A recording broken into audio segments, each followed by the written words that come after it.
Yo, I am Dame from Another Game with Dame, and this is actually just part 2 to the video that I had made regarding, like a little Q&A video. I'm gonna be honest, it's probably my favorite part about this video. Someone asked me, who are the 3 best wide receivers of all time and right now? Number 3, I have Megatron. I think Calvin Johnson pretty much clears for the 3rd best wide receiver of all time. No disrespect to Larry Fitz, but I just think Megatron was overall probably the most gifted receiver, but he used it, I think that the closest thing we could say to Megatron that we've seen as of late will probably be DK Metcalf, but he just needs to prioritize his hands more than his hair. Number 2 is Randy Moss. I think Randy Moss pretty much just, Randy Moss is Randy Moss, man. You go up for a catch, try to go catch the ball, and the first thing that you're going to say is, oh, he mossed him. That's the first thing you're going to say, that he mossed him. Like, it's a moss, and I think Randy Moss, obviously, everyone knows he's a legend. And I think that the only person that pretty much is better than Randy Moss, it's the GOAT, man. The only person better than Randy Moss is him. Who? It's Jerry Rice from the Niners, boy. Big Niners gang, man. I'm not a Niner. I shouldn't even have said that. Why did I just say big? But yeah, I think Jerry Rice is definitely the greatest wide receiver to ever play the game of football, and I don't really think it's close. Now transitioning over to who do I think the best receivers are right now. I think number 3 is Stefon Diggs. I think Stefon Diggs is the 3rd best receiver. You guys can judge me for this if you want. Maybe it's just because I didn't watch football as much, but I did not see Stefon Diggs emerging as the player that we see today. He is, in my opinion, probably the best route runner in the league. If not, he's in the top 3. Diggs is he's special, man. I think him and Josh Allen really complement each other. And I just think that that's a duo that we're going to be very wary of seeing in the playoffs for years and years to come. And yeah, man. So Stefon Diggs is my number 3. My number 2 is Davante Adams, man. Davante Adams from the Vegas Raiders, man. I think this is kind of a no-brainer. I'm gonna be honest though, I was kind of skeptical on who I wanted to put at 1 and 2, but I'm gonna have to go with Davante Adams at the number 2 spot because I think he would have probably been my number 1, but I just think that his quarterback situation kind of restricted him just a bit. Derek Carr is not a bad quarterback, but he is definitely not the quarterback we thought he should have been with the addition of Davante Adams on his team. So I love Davante Adams. I think he probably has some of the strongest hands in the league. I know he's probably, if not, he is the most sure-handed receiver in the league. He's definitely up there when it comes to route running. He might be the best route runner. It's so many things I could say about Davante Adams, man. But yeah, he's at my number 2 spot.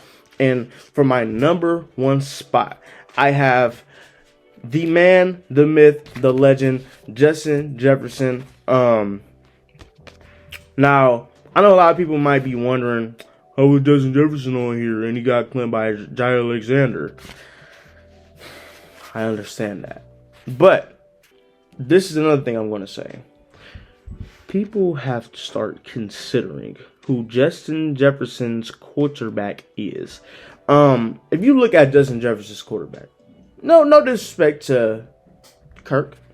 When he plays good, I address him as Kirk Shiesty. So I barely address him as Kirk Shiesty. Kirk Cousins is someone who, in my opinion, is very inconsistent. He's not good enough to me to be named a top 5 quarterback, but he's also not bad enough to be outside of the top 10 conversation, mostly just because he has the weapons around him. He has a Pro Bowl receiver in Jefferson. He's had a previous Pro Bowl receiver in Thielen. He's had a Pro Bowl tight end, or has a Pro Bowl tight end in Hockenson. He has a Pro Bowl running back in Dalvin Cook. He has an offensive line that honestly is better than a lot of people's offensive line in the league. And he has a defense that is pretty good with a Patrick Peterson, who is having one of his best years that he's had in the last decade. I don't really think it's out of the ordinary to call Kirk Cousins a little bit mid. Yeah, I think Justin Jefferson is the number one receiver. Now for running backs, for my all-time running backs, I have Walter Payton at my number 3 spot. I have Jim Brown at my number 2 spot, and I have Barry Sanders at my number 1 spot. Now, the only reason why I didn't have Jim Brown at my number 1 spot is only because Barry had the worst line in the league. He had the worst team in the league. I don't really think it's a debate on whether or not Barry Sanders or Jim Brown had a worse line. I don't really think that's a debate. Now, is Jim Brown number 2 only because of that reason? Yes. Because if Jim Brown, I'm telling you, Jim Brown, he changed football. So I do think Jim Brown was really good, but I think Barry Sanders, for his height, for his speed, just for everything that he had, man, I just think that he was just generational. We don't really get a lot of players like that. And I think that, Jamal Williams was doing a good job with carrying Barry's legacy, man. So I'm going to say Barry Sanders is my number 1. And shout out to the Lions for actually having a winning season. Now, right now, my top 3 is number 3, I have Josh Jacobs. Number 2, I have Nick Chubb. And number 1, I have King Henry. The reason why I say Josh Jacobs is 3 and not 2 is because I think that the Raiders really utilized Josh Jacobs the right way. So the only thing he really could do was succeed.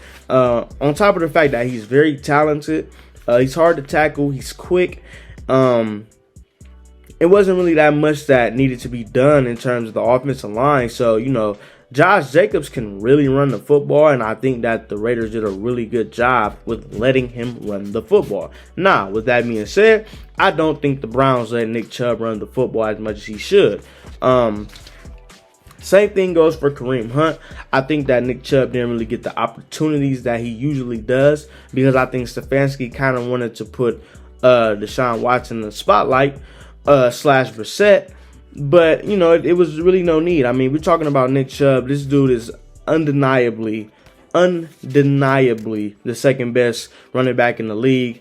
And the only reason he's the second is because the number 1 is just probably going to be one of the best we've ever seen. Well, he is one of the best we've ever seen. So, I got Nick Chubb in my number 2 spot. And even though I'm a Steelers fan, I love Chubb. Go Chubb, man. Never Browns. Number one, man, like I said, I have Derrick Henry. And the reason why I have Derrick Henry is because year after year after year, he always proves to everyone that he's really just the best in the game. Even when you consider this season, Derrick Henry missed 2 games this season. And he still ended up having 1,538 yards and 13 touchdowns. All I gotta say is, I really don't think that we've seen a running back consistently do something like this, especially when the team knows that they're going to do this. You look at another team, for example. Let's look at a team like the Bengals. Joe Mixon's stat line this season was 814 yards and 7 touchdowns. The Bengals are not a run-first team. They are a pass-first team, meaning it should actually be pretty easy to get the yardage that you need as a running back. Same thing with last year. He had 1,200 yards and he had 13 touchdowns. He was a really good running back last year. I think he was a pretty good running back this year. Injuries kind of hit him a little bit, but the point that I'm trying to get at is the Bengals are a pass-first team. Joe Burrow is a passing quarterback, meaning that they don't have designed run plays for Joe Burrow. And Joe Mixon, I mean, I just feel like, I just feel like with Derrick Henry, we've seen Derrick Henry in a system in which, yeah, everyone knows they're going to run the ball. And even with that knowledge, he runs for 21, 104, 23, 126, 30 and 109, 17, 121. It's like no matter how many times they try to contain and stop him, they can't. 32 and 219. I mean, so the way I see it is, man, you know, if it ain't broke, don't fix it. And honestly, it don't look like this is going to be broke for some years. For some years to come. Henry is also in his 6th year, I want to say. 6th, 7th year. And he's still doing the same thing. He's only had 3 seasons with less than 1,000. And the only reason he didn't have 1,000 last year was because he was hurt for half of the season. And he still had 937 yards. One of the quarterbacks, for my all-time quarterback list, I have Peyton Manning at my number 3 spot. I think that Peyton was definitely and is definitely a legend. I just feel like, you know, these other 2 people in front of him were just better.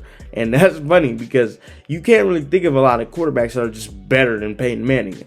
But yeah, Peyton Manning is my number 3. I don't really think I need to say anything about him too crazy. I think his legacy speaks for itself. And yeah, so number two, it's Joey, man. Joe Montana, Joe, the original Joe Cool. I think Joe Montana is before the GOAT. I think he was the GOAT. He was the GOAT before the GOAT. And he was, you know, played for the Niners, man. He was just someone to be reckoned with. So, yeah, Joe Montana is my number 2. But yet again, Joe Montana is only my number 2 because at the number 1 spot, I think everyone knows it, man. The number 1 spot is obviously Aaron Rodgers. Who? Aaron Rodgers. No, I'm just playing, man. I'm just playing. My number 1 spot is Tom Brady, man. Tom Brady is the GOAT. He is the greatest to ever play the game.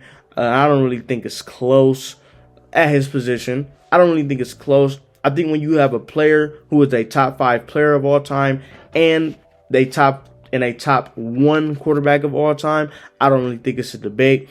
He's not that athletic. He really doesn't have the best arm, you know. But one thing he has, he has some smarts, man. He can throw that football. He knows where to put the football at.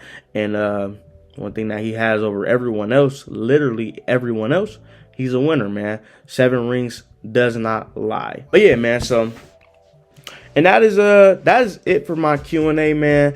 I hope y'all enjoyed this. I know it was a little bit longer. Like I said, if I was to combine both of them, it would be like 30 minutes. So I hope y'all enjoyed this. And I got some more content coming out for y'all. And just keep asking me stuff. And even if y'all don't, man, just let me know what more content y'all want to see, because this is fun. I love doing stuff like this.